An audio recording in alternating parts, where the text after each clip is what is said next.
Hi, welcome back. Certainly glad you could join us today. It's a fantastic day here, and I hope it is wherever you are. Tell you what, let's get right on it today. Let's start out and have them run all the colors across the screen that you need to paint along with us. While they're doing that, let me tell you what I've got done up here already. I thought today we'd do the little opening that you see, the painting that the little painter man is wiping off with a big brush. And I want to show you how that one was made. So I've taken just a plain old 18 by 24 inch canvas, and I've picked up some masking tape here laying around the studio here, and I've just put one square here and one square there of just masking tape. That's all it is. Then I've covered the whole canvas with a thin, even coat of the liquid white. So it's all ready to go, so let's just have a good time. Let's start out today with a small amount of yellow ochre, very, very small amount on the 2-inch brush. Now this won't be an exact duplicate of what you see on the opening, but it's close enough you'll see exactly how it was made, and then you can do your own at home. But just paint right over the masking tape, just like it wasn't even there. Just like so. We had a little bit of yellow up here in the sky.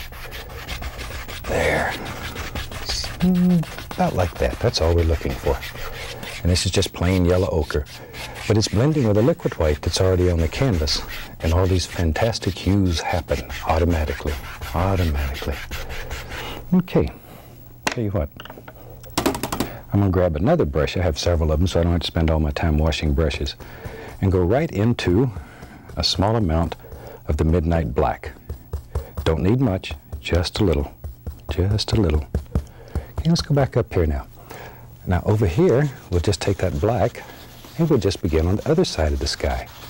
Now, once again, this also is going to mix with a liquid white, and the black, of course, is going to become gray. So we have a gray sky with a little bit of yellow in it. And that's all that's in that sky that you see in the opening. I like that opening. That little painter man is so cute. That was the idea of a special friend that works here at the station, Jerry Morton. He put that thing together for us. He's very talented, and I thank him for doing that.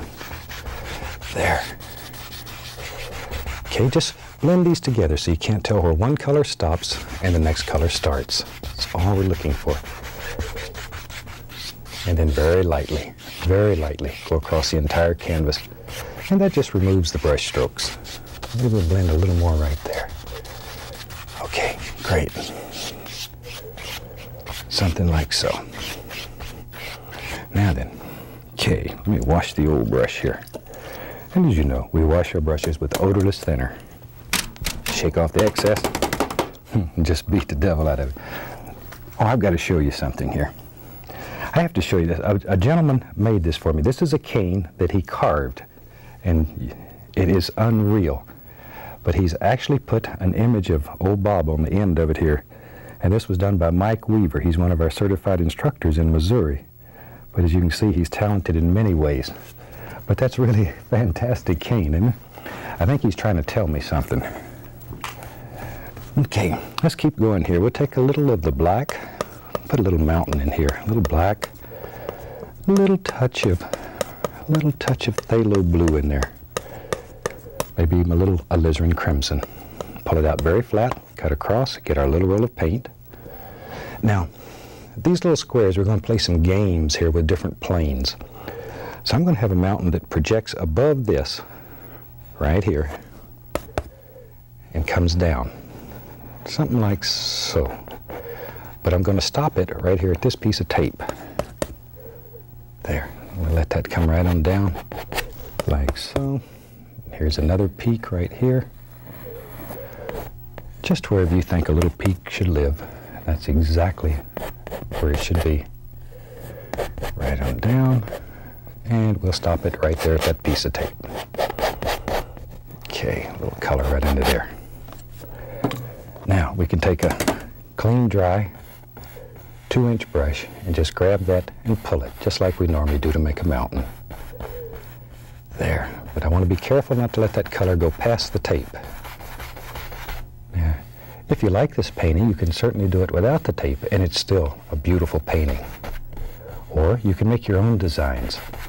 These designs are very interesting and people like them. Try them. It's very simple. You can do it with tape or contact paper, just any old thing that'll stick to the canvas. Okay. Now let's just take some titanium white. We'll pull that out very flat. Cut across, get our little roll of paint again. Always have that little roll of paint. Now we can go up in here and just start laying on some highlights right on this mountain. Barely, barely touching. Barely touching. Just graze the canvas. As I've mentioned before, when I was teaching my son Steve to paint, I used to tell him just to pretend that he was a whisper, just floating right across the mountain. It's that light. It's that delicate of a touch. You ought to see what kind of mountains he's painting today. Well, you might have saw him on some of the previous shows. Does some fantastic mountains. He does better mountains than I do. Don't tell him I said that. Let's take a little white, a little bit of phthalo blue mixed together. We'll use that for a shadow color.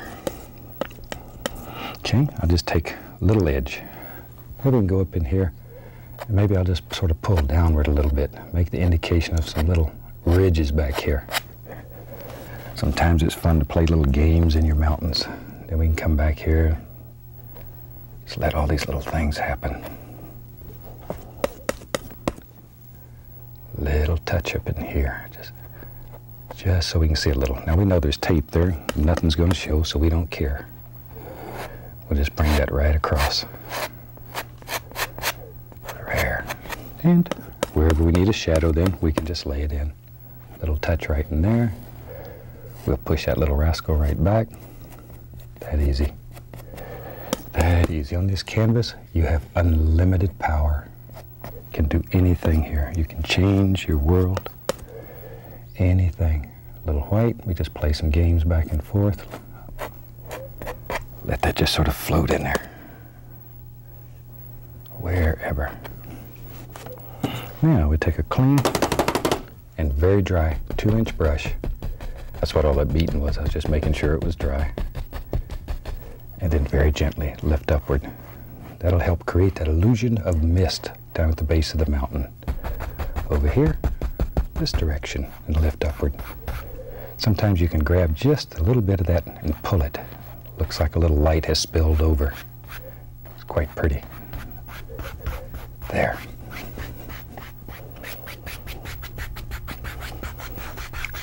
Okay.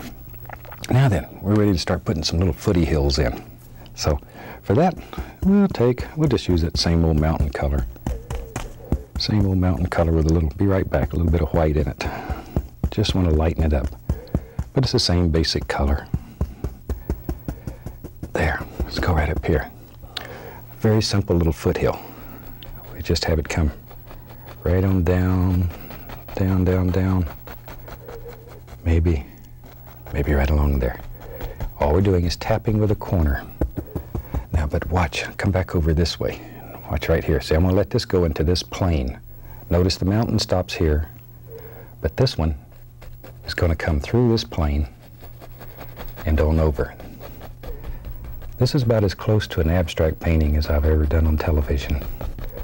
Of course, I make some mistakes at home, and we call those abstracts, but this is the first one we've done intentionally. I normally don't do paintings that I have to explain. There. Okay.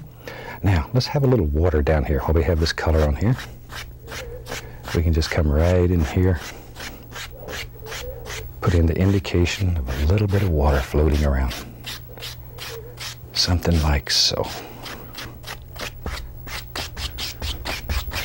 There. And this is just basic old mountain color. Okay, a little bit on the other side over here.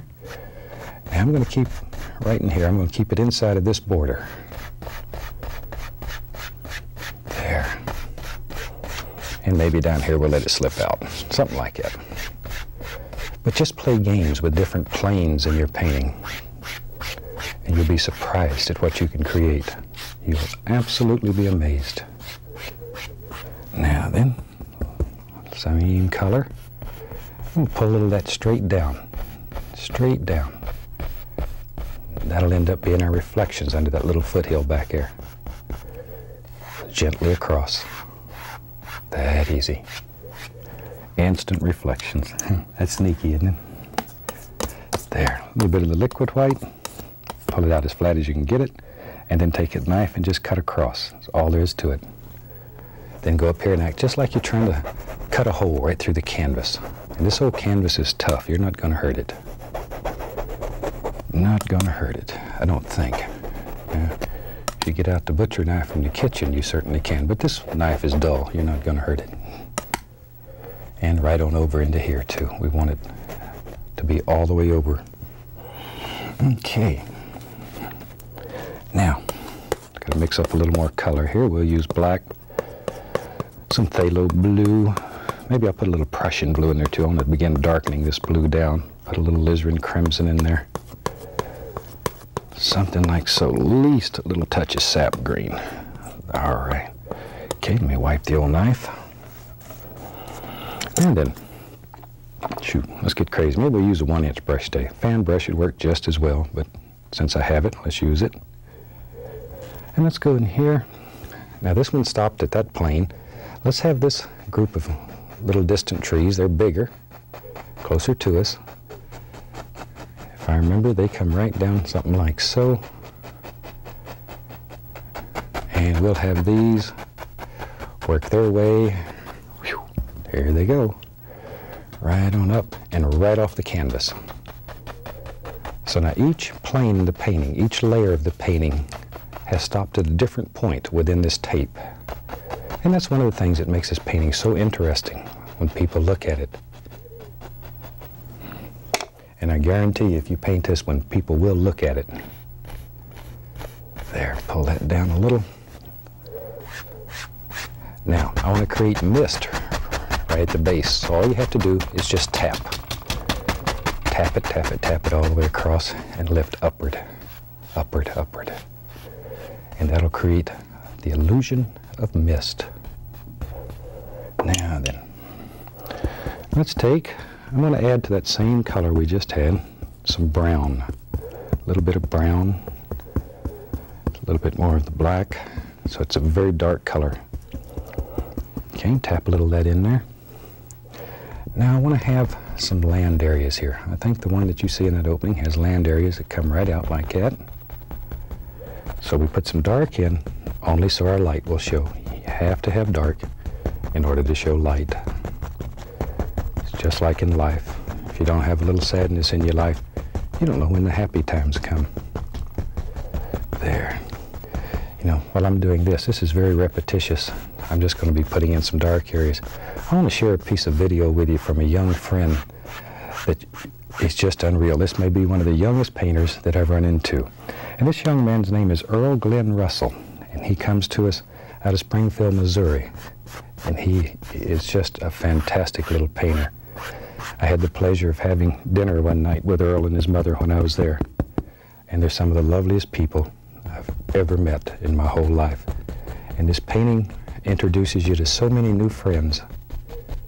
And Earl and his mother are just two of many people that I've had the opportunity to meet just through painting. There. Okay, but isn't that little rascal good? I mean, he can paint. All I'm doing is just making some reflections in here while you're doing that. Look at that finished painting. And if I remember, I think Earl is 9 years old now, going on 40. Isn't he something? I am so proud of that young man. All I've done is just tap in a little dark color here. Trying to remember basically where we had things. Maybe that came down about like that. Somewhere in there. But notice, as we're doing this, we're putting the reflections with each layer, because if I didn't pull this down before I did this part, it would mess up that, of course. So each layer, pull your reflections down just like so before you do the next layer. And that way it'll work so much easier. There. Now we can come back, put in all kinds of little things in here. Something like that. I think it came right on out right there. Okay. Now then, we'll just use that same old brush. We can go right into a little of the cad yellow, yellow ochre, Indian yellow, and then I'll hit a little touch of the bright red. But mix the color on the brush so you have a multitude of colors happening right there in your brush. Okay, let's go back up here. Now, we'll put some nice green highlights right out here on this little peninsula that jets out into the water. Just tap, tap, tap. Now then, watch. Let's play some games. Sometimes it's fun. Let me find, we'll use number 3 fan brush today. Let me pile my color up. If your color gets too flat on the palette, you have to sort of pile it up so you can load a brush. So if you ever have trouble loading the brush, yet you know there's enough paint, just put it in a pile, and then you can load your brush. Otherwise, you just polish your palette. There. Okay, let's go right in here and make it look like there's some trees that just go right out like that. But you have to put that grassy area back in here first, then put your trees, and then come back and put your next layer so that it looks like there's layers. And that's what'll make your painting stand out and be special. All right, now then, back to our big brush with all the little grassy things on it. We can come right back in here. See there? And begin laying in all kinds of little areas. There. But you can make it just as soft as a meadow. Okay, now then, let's have some fun. Got to mix up some more color. Let's use some Prussian blue, some black, alizarin crimson, and sap green. Sounds good. Might as well mix up a pretty good pile of paint. We're going to use it before this one's finished. Get a big fan brush. It's time we got strong here. There. Okay, just fill the brush up full of color. A lot of color. Now then, we have to make some big decisions here. I think right there, right here, we will have a nice evergreen tree. And I'm intentionally letting this go right over the tape so that when we pull the tape off, you'll only see part of the tree. Maybe we'll give him a friend. You know me. I think everybody needs a friend. There. And as I say, that's one thing that painting has done. As Annette and I have traveled around the country and teaching people, we have made so many fantastic friends that have been with us for so long now. And that might truly be the joy of painting, is the friends that you make doing it. I'm going to take, well, I won't tell you what. I was about to leave his trunk out. Poor little old thing would fall over from weakness. Take a little dark sienna and white, a little roll of paint, and our little evergreen tree here. And let's just put at least a little indication of a tree trunk. There. Now then, I have dark green on here, a little brush. It doesn't matter which brush you use, I just happen to pick it up. Put a few little highlights on this rascal here. There. All right. Now then, let's take some Van Dyke brown on the old knife, and let's go right in here and put some banks underneath this grass. Just some little banks. Wherever. Maybe there's a lot of dirt showing right there. There. And wherever. We can go ahead and put some down in here too, because we know it's going to end up being there. And here and there, maybe there's going to be some dirt up in here. Wherever. Doesn't much matter. A little touch of brown and white. And we can just tip that a little. Just to make it look like rocks and dirt. There. All kinds of little things are happening. There they are. There, okay. Now I'm going to take my fan brush that has the green on it and go back in here and pop in a little bush here and there. Just enough to sort of break up that edge and bring all that together. Maybe there's some nice bushes right here in front of those little trees. You can take the knife, scrape in a few little sticks and twigs. And sometimes I scratch down, sometimes I scratch up. Just depends on what kind of mood I'm in. So, but you'll find by touching it and pulling up, you'll get a sharper point on the end. There, if that makes sense. Let's go, we'll use a 1-inch brush. Maybe we have a big bush. If I remember correctly, it lives right about here. So we just throw some dark in so our light will show. Push upward with the 1-inch brush to create all those little leafy feelings. I'm going to take another 1-inch brush, dip it in liquid white. I'm going to go through the CAD yellow, be right back, get a little sap green, pull the brush in one direction, loading it fully. A lot of paint. Look at all the paint. A lot of paint in that brush. Let's go up here. Now, gently push upward, just gently, gently, and turn the brush to form all these individual little limbs and branches. Don't just push them all in one direction. They'll look like you're lazy. There. Okay, we can change the flavor just a little bit with some yellow ochre, a little Indian yellow. Put another little thing right in there. Just wherever. Go back to the old 2-inch brush that had all the greens on it. And maybe tap in just the indication. Some little grassy areas back in there. Come right down here. Somewhere like in there.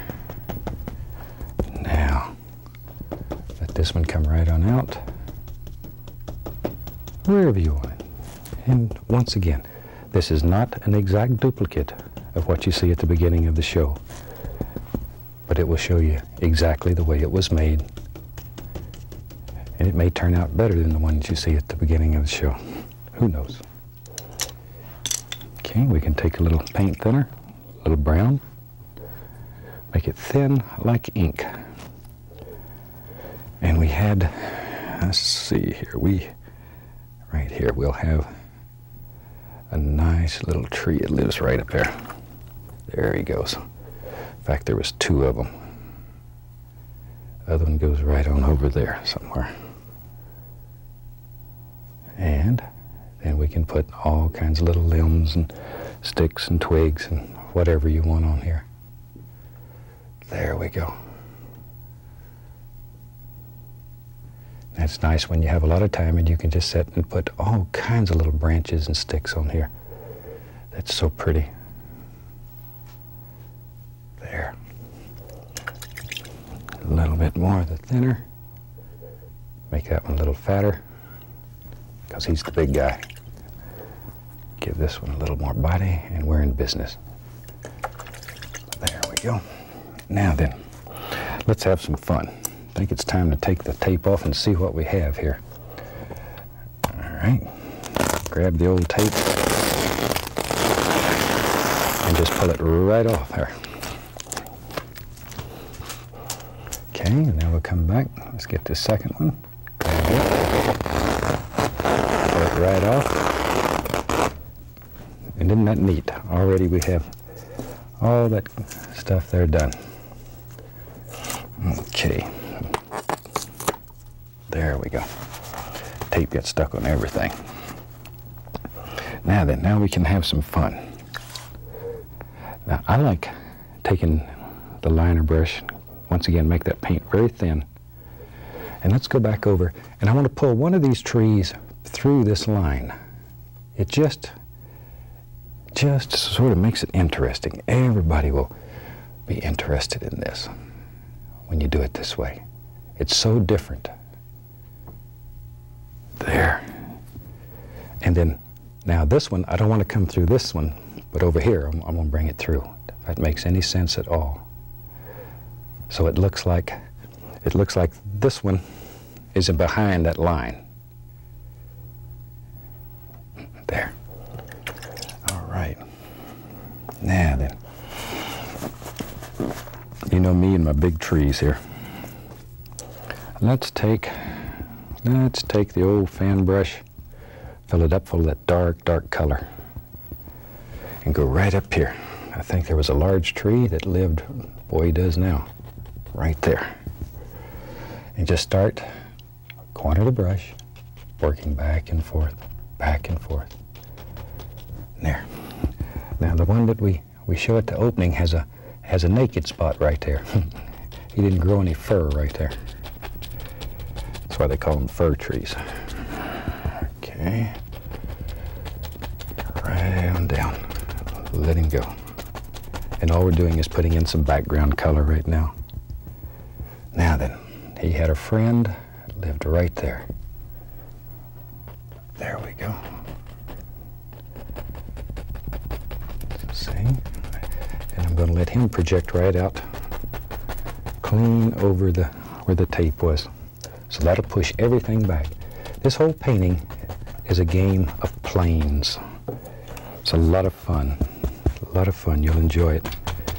Tap in a little bit of dark stuff here. We can go back.